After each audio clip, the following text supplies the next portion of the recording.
इस दुनिया में सबसे बड़ा दुख जानते क्या है? किसी के पास पैसा नहीं है तो दुखी है, किसी के पास बहुत काम नौकरी नहीं है तो दुखी है, किसी के पास मन चाहे रिश्ते नहीं तो दुखी है। पर शास्त्र कह रहे हैं इस दुनिया का सबसे बड़ा दुख क्या है? बोले जन्म दुखम। सबसे पहला दुख जीवन में आदमी कब झेलता है? जब उसका जन्म होता। बोले उसमें क्या दुख है? बोले तो जिसका जन्म हुआ उससे पूछो, हम सबका जन्म हुआ। अब हम भगवान कृपा ऐसी करते हैं कि उस जन्म के दुख को भुलवा देते हैं। जन्म के दुख को ठाकुर जी भुलवा देते हैं। 9 महीने के गर्भ में जो पड़े उसके दुख को भुलवा देते हैं। अब सोचो आज के दिन हमें कोई 9 दिन के लिए बंद दरवाजे कमरा में बंद कर दे, अंधेरा हो चारों ओर, न बिजली न पंखा न कोई मिलना न बात कर, 9 दिन एक जगह कैद कर दिए जाएं, बंद कर दिए जाएं, क्या हालत होगी हमारी? 9 दिन छोड़ो, 9 महीना गर्भ में एक कोने में जीव पड़ा रहता है, ना बोल सकता, न हिल सकता, न चल सकता, न आ जा सकता, वहीं बस पड़ा है मलमूत्र में। और शास्त्र कह रहे हैं ऐसे ही नहीं, भूख प्यास की जलन, कीड़े काटना, बार बार चेतना जागृत होती है, फिर बेहोश हो जाता है, फिर चेतना जागृत होती है, माँ के गर्भ में झिल्ली में लिपटा तड़पता रहता है, कुछ कह नहीं सकता। माँ जैसा खाए तेज मिर्च मसाला सब जाके शरीर को जलन होती है, क्षण क्षण में बेहोश होता है। तो जन्म दुखम, जरा दुखम। जन्म के बाद दूसरा अगला दुख क्या? जरा, बुढ़ापा। बुढ़ापे में कितने दुख हैं? अभी बुढ़ापा आया तो नहीं, पर बुढ़ापा जिनका देखा है उनको देख करके तो यही समझ आता भैया शरीर काम करना बंद कर दिया। कई ऐसे हैं लकवा मार गया, एक ही चारपाई पर पड़े हैं, वही मलमूत्र त्याग रहे हैं, पड़े पड़े शरीर में जख्म हो गए हैं। बुढ़ापे के कितने दुख हैं। और चलो वैसा वाला दुख नहीं, पर थोड़ा थोड़ा बुढ़ापे का दुख तो सबको आजकल झेलने को मिल जाता है। आजकल तो जवानी में बुढ़ापा आ जाता है, क्योंकि खान पीन इतना खराब है कि 30 तक पहुंचते पहुंचते धीरे धीरे पूरे शरीर में जंग लगने लग जाता है, क्योंकि मेहनत बची नहीं, मेहनत कोई शरीर की बची नहीं,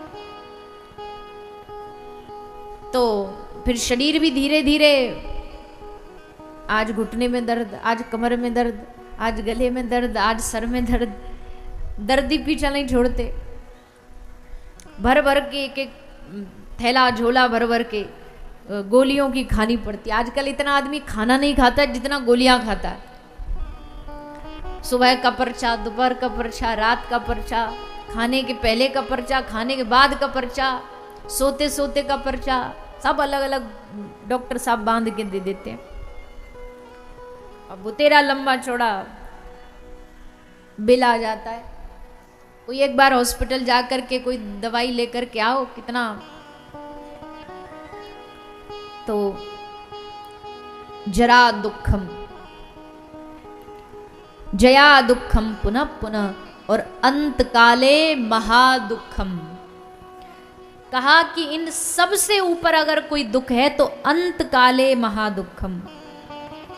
अंत काल में इतना भयानक दुख होगा, होता है, शास्त्र कहते हैं कोई शब्दों में बता नहीं सकता। तो प्राण निकलना शरीर से कोई इतना आसान काम थोड़ी। आत्मा जब जाती है शरीर से तो बड़े जद्दोजहद करने के बाद शरीर से निकल करके फिर जाती है, फिर निकलती है। अंत काले महादुखम, अंत काल में अंत तक पहुंचते पहुंचते पूरा घर परिवार आसपास खड़ा है कि अब तो इनकी टिकट कटने वाली है, जाने वाले हैं। पर आदमी इतना ज्यादा जीवन भर संसार में लिप्त रहता है, भगवान के नाम में इतनी रुचि नहीं। एक अम्मा जा रही थी, विदाई हो रही थी अम्मा की, तो सबको पता था अम्मा जा रही है, तो सबने कहा अम्मा राम राम बोल। तो सब चाह रहे हैं अम्मा अंत में राम राम बोलेगी तो उद्धार हो जाएगा, तो बोले अम्मा राम राम बोल। तो उत्तर देती है वो मुंह पे ना बोलो जाए। उसने कहा रे अम्मा राम राम बोल। बोले मुंह पे ना बोलो जाए। बोले और ये मुंह पे ना बोलो जाए तो बोल रही है, पर राम राम नहीं बोल सकती। सबने कही अम्मा बोल ले राम राम अंतकाल। बोले ना मुंह पे ना बोलो जाए। एक आदमी थोड़ा समझदार था, उसने सबको हटाया। बोलो गुम्मे बोलते। बोले मैया तो पे कहा ना बोलो जाए। उसने सोची मैया से बुलवाऊं, मैया तो पे कहा ना बोलो जाए। मैया बोलेगी राम राम ना बोलो जाए तो गलती से भी कम से कम राम राम निकल जाएगा। तो बोलो अम्मा तो पे कहा ना बोलो जाए। तो बोली जो तू बुलवानो चारो वो ना बोलो जाए। जो तू बुलवाना चाहता है वो नहीं बोलूंगी। तो मैया फिर तू जाए, ऐसे ही विदा हो जाए। जीवन भर भजन किया नहीं और अंत में चाहो कि भगवान, निकलता ही नहीं जीवन में, कभी राम नाम लिया नहीं इसलिए अंत में आता नहीं। अंत काले महादुखम, अंत काल में महादुख की अनुभूति होती है, ऐसा शास्त्रों का वचन। हाँ, जो भगवान के आश्रित होते हैं वो, उनको कोई जीवन में दुख नहीं होता। वो जब जाएंगे तो वो तो, जितने भी भगवान के भक्त, उनका जब विदाई हुई है, गए इस दुनिया से, बड़ी विचित्र विदाई हुई। नंददास जी गए, उन्होंने जा रहे थे, चारपाई पर पड़े थे, भूमि पर पड़े थे, तो पूछा कि अंत समय में जाते जाते क्या दिख रहा है आपको? तो उन्होंने कहा देखो देखो री नागर नट निर्तत कालिंदी तट। ठाकुर जी रास करते दिख रहे थे नंददास जी को। सूरदास जी जा रहे हैं, आप जाते जाते क्या सोच चल रही है? तो जाते जाते भी गाया भरोसो दृढ़ चरणन केरो श्री वल्लभ नक चंद्र छटा बिन सब जग मांझ अंधेरो। मीरा गई तो द्वारिकाधीश में समा गई, महाप्रभु श्री जगन्नाथपुरी के मंदिर में समा गए। तो वही जो भगवत प्रेमी होते हैं उनका जाना अलग होता है, वो तो जाएंगे भी। तो कबीरा जब हम पैदा भये जग हंसा हम रोए, ऐसी करनी कर चलो हम हंसे जग रोए। भगवान के भक्त जाएंगे तो हंसते हंसते जाएंगे, और संसार वाला जब जाएगा तो रोता रोता जाएगा। क्यों? क्योंकि उसको पता मूल भी गया, ब्याज भी गया, खाली आठ रह गए, अब क्या मिला? कुछ भी प्राप्त नहीं हुआ। तो अंत काले महादुखम तस्मात् जाग्रहि जाग्रहि। परीक्षित जी जानते हैं अंत काल का दुख बड़ा भयावह होने वाला है, इसलिए काम करो, मृत्यु याद ही ना रहे ऐसी किसी जगह पर जाओ जहां यही याद ना रहे कि मरने वाले हैं। इतने उसमें खो जाएं, ऐसे आनंद वाली जगह पर चले जाएं जहां मरने का जीने का कोई भान ही ना रहे।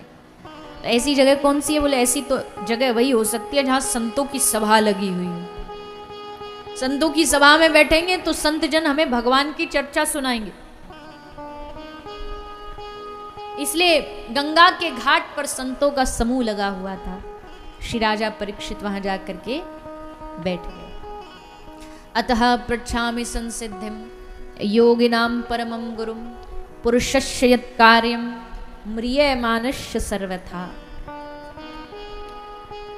देखो जी महात्मा, आप सब जानते हो मृत्यु तो सबकी आनी है। संसार में हर आदमी, संसार का मतलब ही है जो मृत्यु की ओर हर रोज खिसकता जा रहा हो, सरकता जा रहा हो। इसलिए कोई ऐसा उपाय बताओ कि मरते हुए व्यक्ति को क्या करना चाहिए। तभी श्री सुखदेव जी का वहां आगमन हुआ। सुखदेव जी ने देखा राजा परीक्षित न केवल राजा है, अब ये राजा नहीं है, अब ये राज ऋषि है। क्योंकि जिसने सब कुछ त्याग दिया और संतों की शरण में आके गंगा के घाट पर बस कथा की प्यास लेके बैठा है, अब वो राजा नहीं है, वो राज ऋषि है। सुखदेव जी बड़े प्रसन्न हुए और राजा परीक्षित को कथा सुनाना आरंभ किया। वरियानेश ते प्रश्न कृतो लोक हितम नृप। राजा के प्रश्न को सुनकर के सुखदेव जी पहले तो बड़े आनंदित हुए।